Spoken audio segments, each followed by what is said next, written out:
Thank you. Welcome, enjoy. Thank you.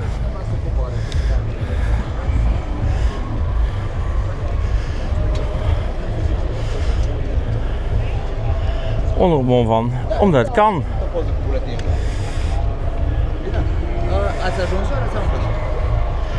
Ik ga Ingrid even vragen, als het zo op het circuit is.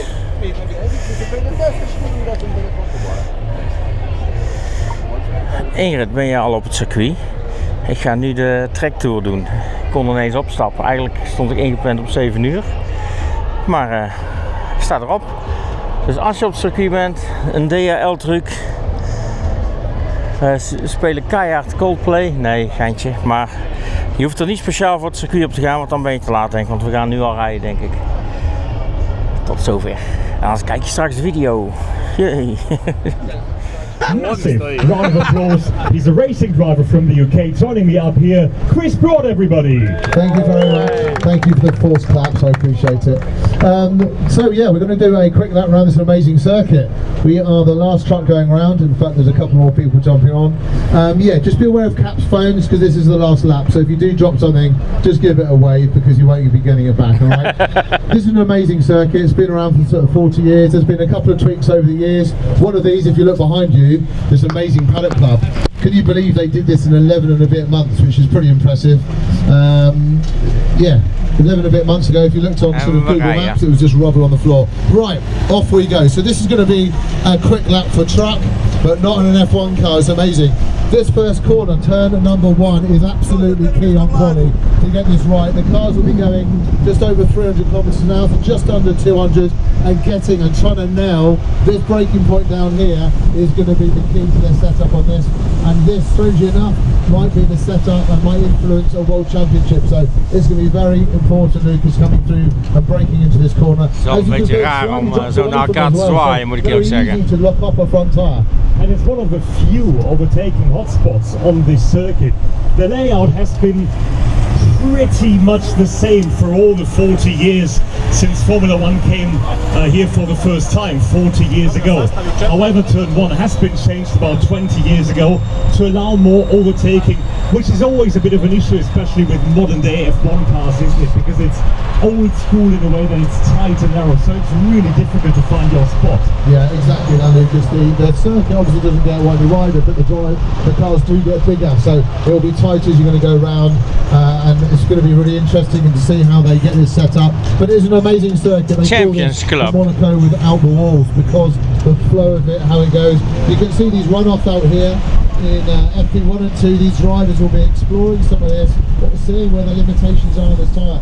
This is called a sort of a green circuit because it's not actually raced on a huge amount like other circuits on the calendar use a huge amount. Spa or Silverstone have a huge amount of other races other than F1. And what a green circuit means is basically there's not much rubber down, so you see the evolution of the times from F3 and F2 and F1 will really improve as the Pirelli gets laid down.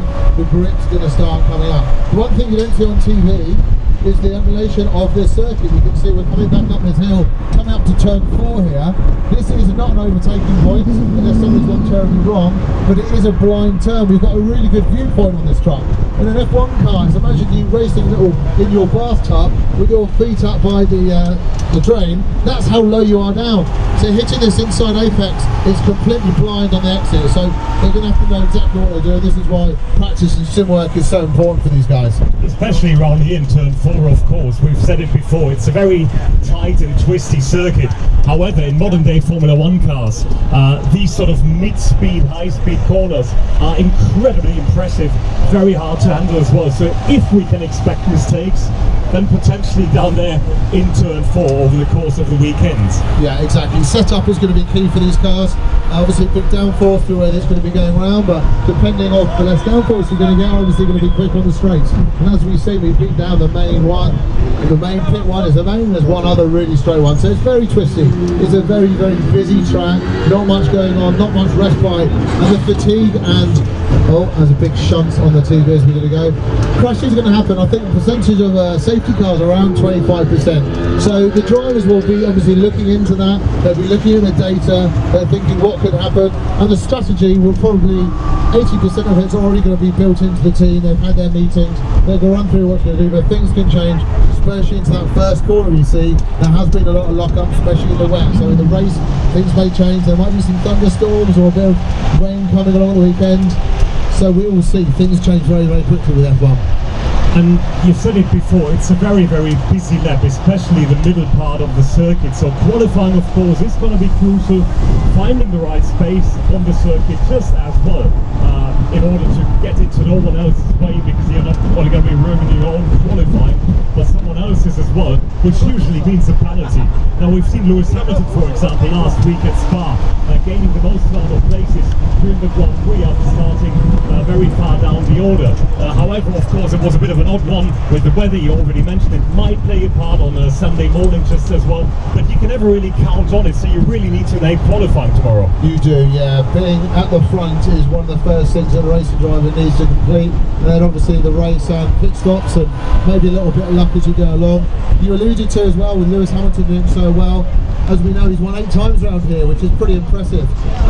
But he's jumped ahead maybe on the others. But yeah, it's confidence in the car, confidence in the track. Some drivers really like, and some teams really like specific circuits because it just works with them. Mercedes like cooler weather.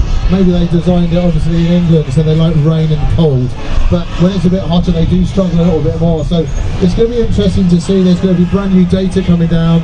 A lot of drivers do track walks just to go out. Max doesn't bother. He says a sim's good enough for him. He knows where he's going.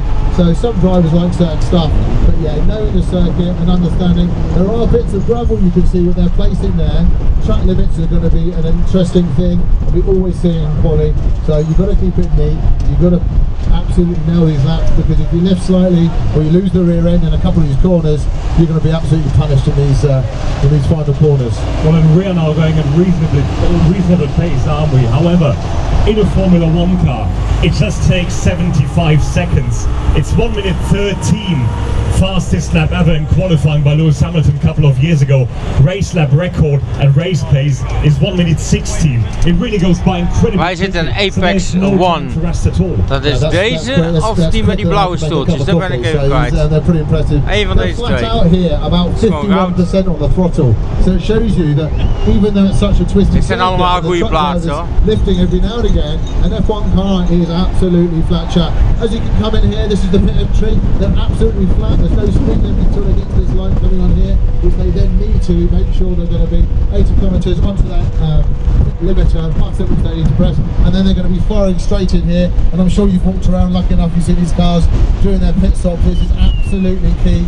They practice over and over again, because I mean, a slow pit stop nowadays is like 2.7 seconds, so it's absolutely insane. You know it's a good one when you hear 2 noises, tyre off, tyre on, and then off it goes. So it's an impressive thing, and they know what they're doing. They are a massive synergy and what they're doing, and the big build up with the team. That was a quick lap. That's the quickest lap I've been around in this truck, so I think he knows where he's going now, so which is pretty good. So we're all set for FP1. Are we excited to see Formula 1 in a couple of minutes? Yes, we are, especially with the cold beer and champagne, which we can't drink. All right, have a great time, have a great weekend. We're in the Paddock Club all weekend, so please come and have a chat. Thank you. Microfoontje weer even terug.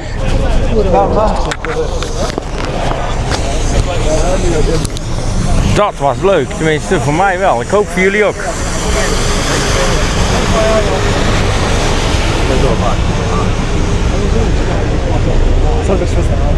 No, he's a friend of Jam. As I said, he's only here because of me, so...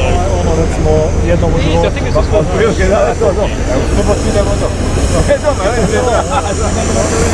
Tot zover de Trektour.